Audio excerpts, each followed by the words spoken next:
very warm welcome to the Andalucía Rally 2021. We're back in this beautiful region of southern Spain for the second edition, and it all kicks off here at the Hacienda El Rosalejo. The sporting action will take place around Villamartín, some 65 kilometres southeast of Sevilla. After a short prologue, the competitors will battle it out across 4 stages with just over 1,000 kilometres against the clock. Now, some of the world's biggest rally raid stars will be facing off in Spain, many of them looking to kick off their season on a high note. For the cars, this is round 1 of the FIA World Cup for cross-country rallies, but there are still plenty of top riders here in other categories, including the bikes. Rally director David Castera tells us what's new for 2021. We've managed to improve the tracks. We know them better, we saw what worked and what didn't work last year. We've tried to slow things down in places, going up into the hills. The idea is to discover the whole of Andalucía. We're going to a new province, Córdoba. Last year the fields had been harvested, so the tracks were harder to see, and in a way it should be easier to find a way through. The tracks are harder and narrower because of the wheat fields, and the landscape is totally different. It's still green or just changing colour, so we're going to see another side of Andalucía.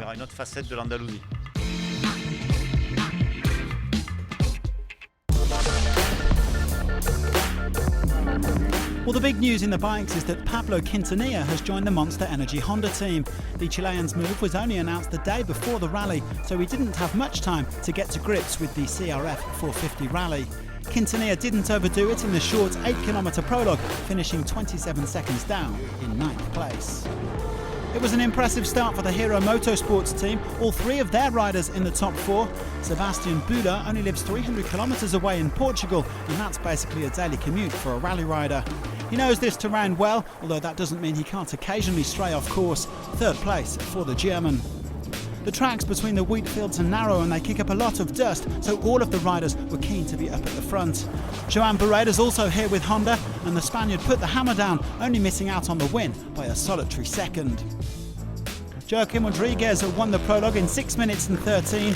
J-Rod, who finished 11th at the last Dakar, was happy with some of the changes that have been made to the Hero 450 rally.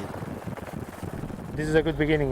We have trying new stuff on the bike, and it seems that it was working. So we're really happy with the result, but we still a few days to go. So we'll see how it goes the next days.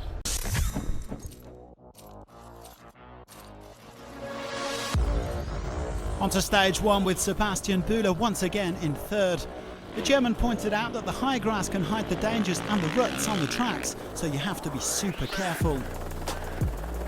He caught his teammate Joaquim Rodriguez, who had started first but lost almost 7 minutes after an early navigation mistake. Another good day for Joan Barreda, who is outgunning his new Honda teammate Pablo Quintanilla. While the Chilean was down in 6th, the Spaniard came 2nd, only 22 seconds off the pace. Bang Bang also snatching the overall lead. The stage victory went to Lorenzo Santolino, who was happy with his pace in spite of the perils of high grass and low sunshine. The Spaniard had to ease off a bit after hitting a stone. That tore a hole in his rear tyre, and he's also got a bit of a sore shoulder after a crash last week. Feeling was really good. The beginning, warming up with the shoulder. I had 2-3 small scary moments, but then was good. I started to feel confidence, take a good rhythm with the bike, with the nav. Meanwhile, Frenchman Sébastien Soudé made an ideal start in the quads, with victory in both the prologue and the opening stage.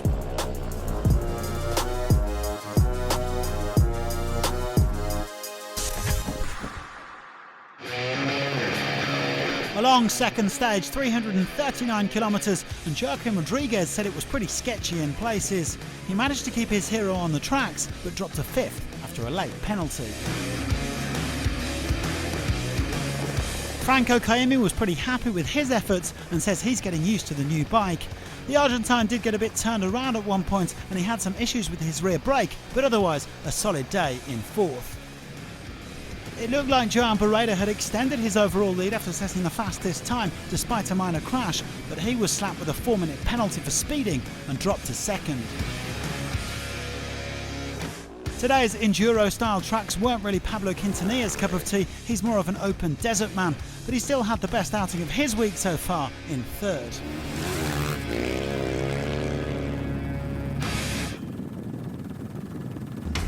Lorenzo Santolino, on the other hand, has an enduro background, so he did a fine job navigating the sinuous mountain tracks. He stayed out in front all day and, with Bareda's penalty, took the stage honours. Santolino also going top of the overall standings, 1 minute 43 ahead of Bareda, with Kaimi, Quintanilla and Bula making up the top 5. Sebastian Soudet took a dominant victory in the quads on stage 2, bringing his Yamaha to the finish line some 20 minutes ahead of his nearest rival. The Frenchman now boasts a commanding overall lead, over 22 minutes clear of his fellow compatriot Vincent Pedrona, with Spain's Tony Vingut a distant third, almost 40 minutes off the pace. Around 20 bikers here at the Andalucía Rally are taking part in the Enduro Cup. It's an opportunity for Rally Raid rookies to learn the ropes of the discipline. This is my first ever rally. What a day, absolutely loving it. Sun's out, riding bikes all day. Life couldn't be any better. See, boom. It's a different kind of competition, nothing like motocross or what have you. It's a new kind of enjoyment, pure pleasure. In enduro, what I've done before is just normal 2-3 hour head and hounds. But this, compared to that, you know, throw in a road book as well. It's just a job to keep up.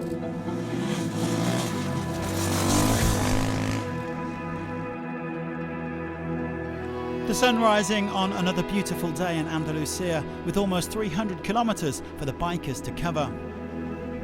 Pablo Quintanilla managed to get through without any major issues, despite some tricky notes in the roadbook, 5th on the day. The Chilean says he's looking forward to seeing what this Honda can do in the desert. Sebastian Bula thinks these heavy rally bikes are better suited to the fast and open tracks. He was 4th. However, the German incurred a 15-minute penalty for changing an engine and dropped to 8th in the standings. Several of the top guys held up by minor discrepancies between the roadbook and the GPS, but Lorenzo Santolino was happy enough as he once again opened for the whole day. He lost traction after 100k and took things easier, the Spaniard 3rd on the day and slipping to 2nd overall. Joaquim Rodriguez had a few dicey moments. He went off the track twice at high speed, but kept it on 2 wheels and got back to the bivouac safe and sound. The Portuguese rider 2nd and very impressed with his hero. He's now running 4th overall. Joan Bareda's another rider who likes the fast stages, so he was in his element. The Spaniard roared back to the top of the standings, winning by almost 3 minutes. He's in a great position to take victory. He just has to keep an eye out for any traps in the 4th and final stage. We try to manage as well as possible in these situations and to keep calm and going until the end. And finally, I think we make a good stage. On to the 4th and final stage, 247 kilometres with many of the same slippery tracks as on stage 2. It was always going to be a tall order for Santolino to make up nearly 3 minutes on Bareda. He gave it a good go, his pace was good despite an early crash, but the Spaniard could only manage 3rd. He said opening twice has been good for his navigation and he was very happy with 2nd place overall. Bareda hasn't won a rally since Mazuga in 2018, but his drought is over after he kept Santolino at bay on this final stage. After 4 wrist operations and a lot of hard work in recent years, he's finally back on top of the podium. A brilliant effort to win the rally by 3.5 minutes, and the good news it didn't stop there for Honda as their new boy Pablo Quintanilla claimed a stage 4 victory. He'll soon be heading home to Chile to take his new bike for a spin in the desert, but first he can celebrate joining Bareda on the podium. Quintanilla 3rd overall on his debut.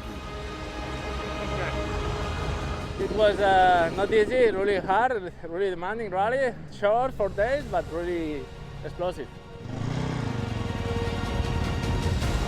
Confirmation of the final standings in the bikes, Bareda ahead of Santolino and Quintanilla, with Joaquim Rodriguez and Jacopo Cerruti rounding out the top 5. Sebastian Soudet secured a dominant victory in the quads. The Frenchman took a gamble here in Andalucía, bringing a Yamaha 450 instead of a 700, and it paid off beautifully. He took the win by half an hour from Vincent Pedrona. In the cars, it looks like we're set for a showdown between Nasser Al-Attiyah, who's defending his title in Andalucía, and Carlos Sainz, who has a new Mini 4x4. The 2 Rally Raid legends boast 6 Dakar titles between them.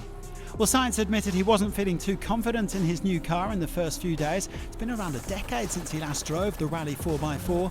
But with the help of his faithful co-driver Lucas Cruz, he only lost 9 seconds on the prologue, finishing in third.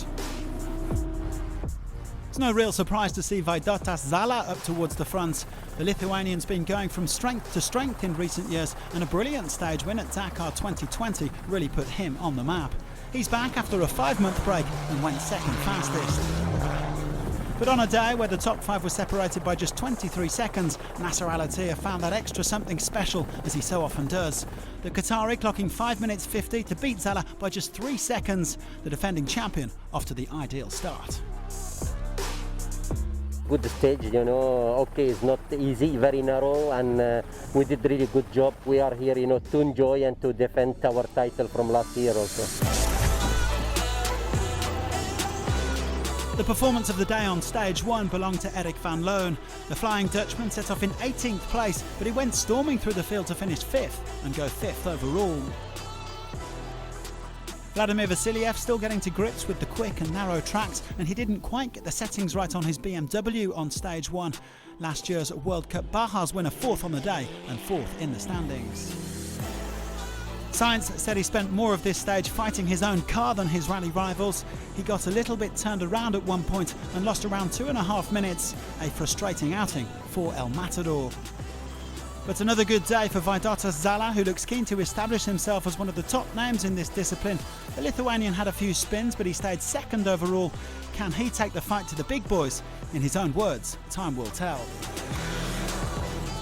Well, this man is currently the biggest boy in town. A second outing and a second victory for Nasser Al-Attiyah. He and Mathieu Baumel had a hairy moment at one point when they crossed a stranded vehicle coming the other way, but otherwise a trouble-free day for the Qatari. His lead over Zala, 1 minute and 28 seconds. It was very good special stage, you know, and we have leading now, and yeah, it's look like in good way, and we try to do every day like this. Erik van Loon struggled to find his rhythm in the early part of stage 2, but things improved as the day wore on. He had to change the front right tyre after hitting a stone, but eventually cruised home in 5th place. Van Loon says he's looking forward to a fight with Vaidotas Zala on stage 3. The Lithuanian had a tough day, making a few mistakes and saying it was probably down to inattentiveness. They came in 4th and slipped to 3rd overall. Nasser Al-Attiyah was 3rd, but he managed to limit his losses pretty well. He and Mathieu Baumel opened from start to finish, and they really upped the pace in the second section. No punctures, and they remain top of the overall standings. Yazid Al-Raji had his best performance so far. The Saudi had a slow puncture towards the end, but that didn't stop him from coming second. His shoulder still isn't at 100%, but this outing will have done him good. Carlos Sainz was wrestling with his new car for most of the first 2 days, but this was a much smoother outing for the Spaniard. El Matador able to push a bit more in the Mini 4x4, and that increased confidence helped him to land the stage victory. Did yesterday some adjust, and I think I can drive the car with more confidence, which is important.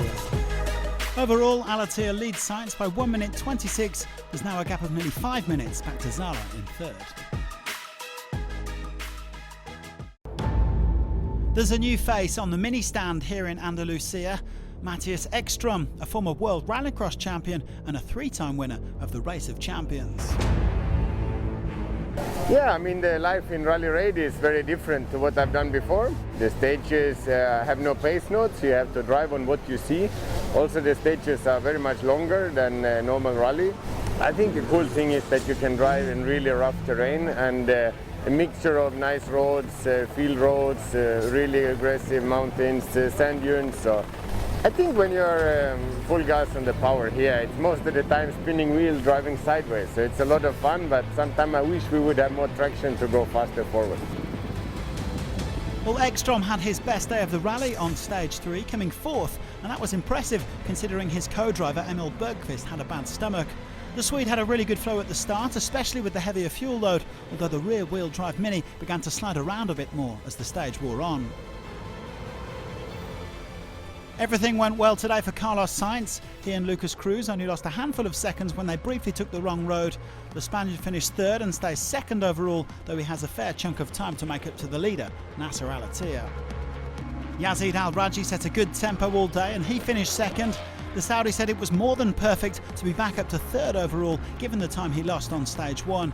He had no power steering for the final 30k, but finished within 2 minutes of the winner. Well, that was of course this man, Nasser Al-Attiyah, the defending champion, pushing for most of the day without taking unnecessary risks. He is determined to finish the job and claim victory on Sunday, saying that in Rally Raid, success often breeds success.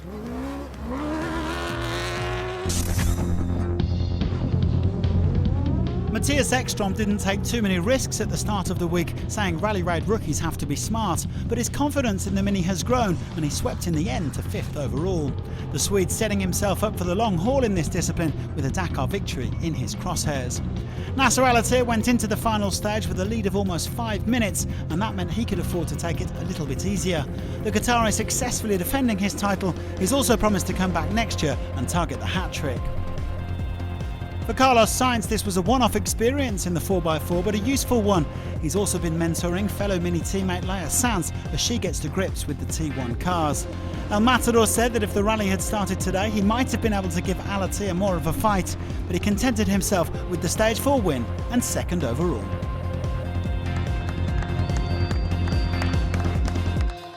It was a fantastic weekend, I am quite happy to win again and defend our title from last year, and we are really fast crew in this rally. Yeah, I am quite happy. Matthew, he did really good job, navigation, and the team overdrive, he did really good job, I am quite happy, to win this race. Al-Attiyah winning by just 43 seconds in the end from Sainz after a late penalty, 3 Toyotas and 2 Minis making up the top 5.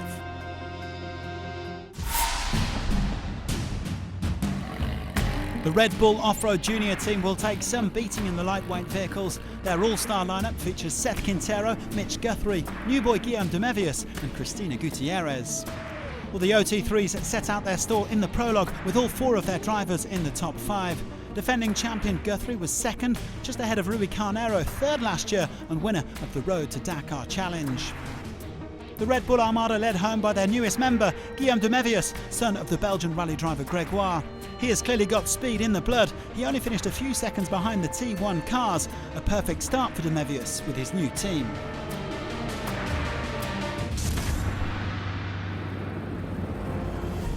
Lionel Beau's been mad about rallying since he was a teenager, and even now in his 50s, there's no holding him back. An impressive showing on stage 1 as he kept pace with the Red Bull youngsters in third. Cristina Gutierrez came second in her OT3. The 29-year-old Spaniard made headlines with a brilliant stage win at this year's Dakar, and she's clearly a force to be reckoned with, a few minutes off the pace in second. But nobody could keep up with the teen tornado that is Seth Quintero. The 18-year-old American storming to victory, going almost 2 minutes quicker than Gutierrez. He's even mixing it up with the T1 cars. I think we're like 6th or 7th overall car, which is absolutely amazing. Only like 5 minutes off the lead, which blows my mind. Really shows you what this OT3 is capable of. And yeah, overall had a really good day.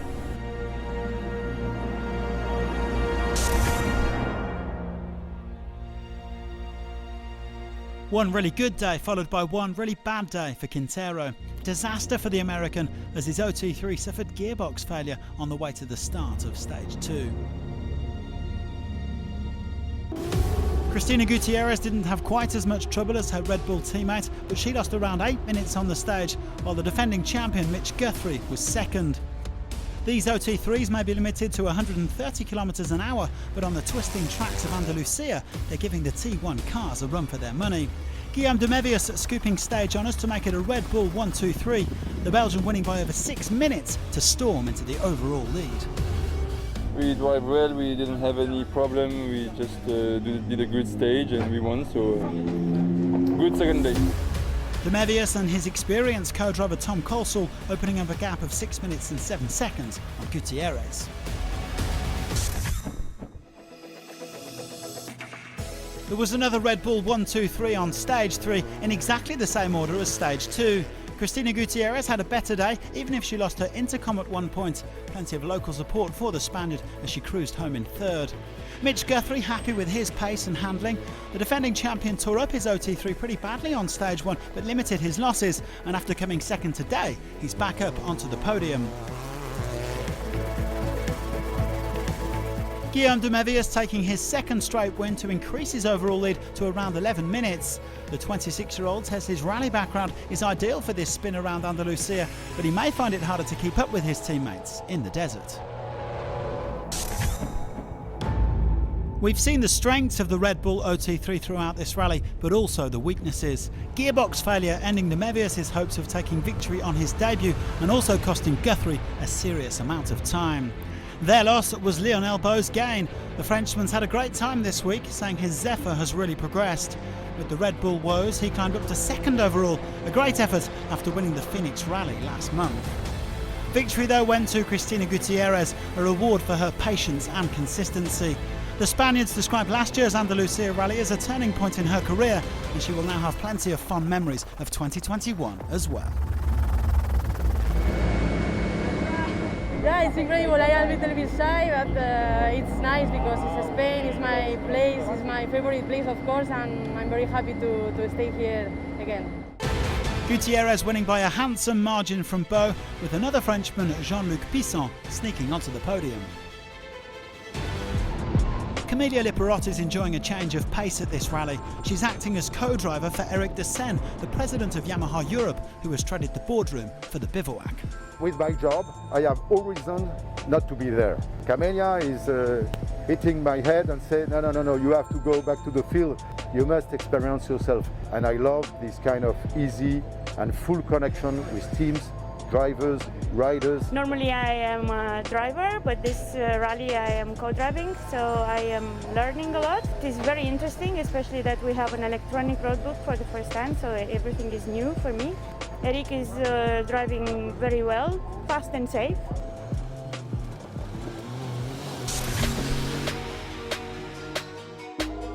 Over in the SSVs, no fewer than 10 vehicles are being prepped in the South Racing Garage.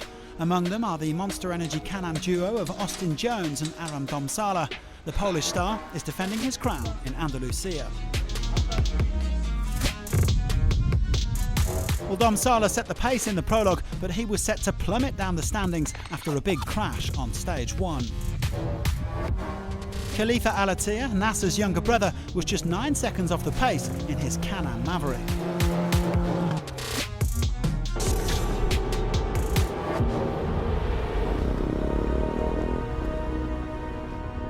Austin Jones eased off the gas on stage 1. He was around 60%, he said. He didn't want to get caught up in the chaos like his teammate Domsala and came third on the day. Up in second was Mathieu Margaillon. The Frenchman only tried SSVs out for the first time last year, but he had so much fun at the Andalucía Rally that he decided to do the Dakar as well.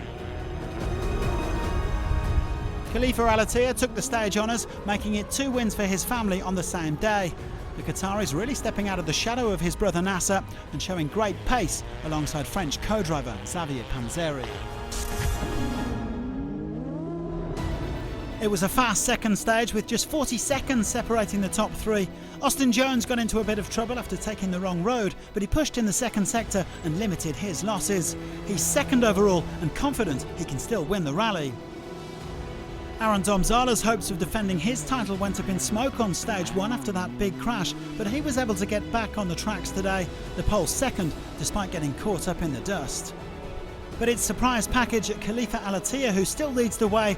The Qatari is doing a fantastic job in his South Racing Can-Am, making it 2 stage wins in 2 days.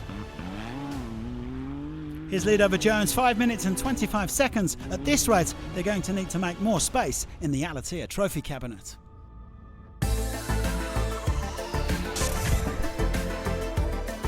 However, Alatia had a trickier outing on stage 3. The Qatari ended up on his side at one point, but got a helping hand from some locals and only lost around 5 minutes, finishing third. Aram Domsala changed his setup today and was very happy with the results, better speed, turning and braking. The Pole has a sore coccyx from his stage 1 crash and also suffered a puncture, but he still came home in second place. His Monster Energy Can-Am teammate Austin Jones was the day's big winner. The American pushing hard from start to finish. He grabbed both the stage win and the overall lead. No problems, no punctures, no crashes, no mechanical issues. We flew all day today, so it was really good. Exactly what we needed. Aaron Domzala was never really at the races this year after his big crash on the opening stage. The Pole's been playing around with the settings in his Monster Energy Can-Am and had good speed again today, coming second on the stage. But the day and the rally belonged to his teammate Austin Jones, the American claiming his first overall victory in Rally Raid. With his nearest challenger Khalifa Al-Attiyah suffering mechanical problems, he saw it out in style with the stage win. We are, yeah. You know what? After the second day, we made a plan on what we were going to do. If we wanted to really win this race, we were going to have to go, and we made a plan, and we got our stuff together, and we went for it, and it worked out perfectly. So super happy. Jones over 13 minutes clear of double stage winner Al-Attiyah, with Dutch pair Case Colan and Miriam Pohl in third place.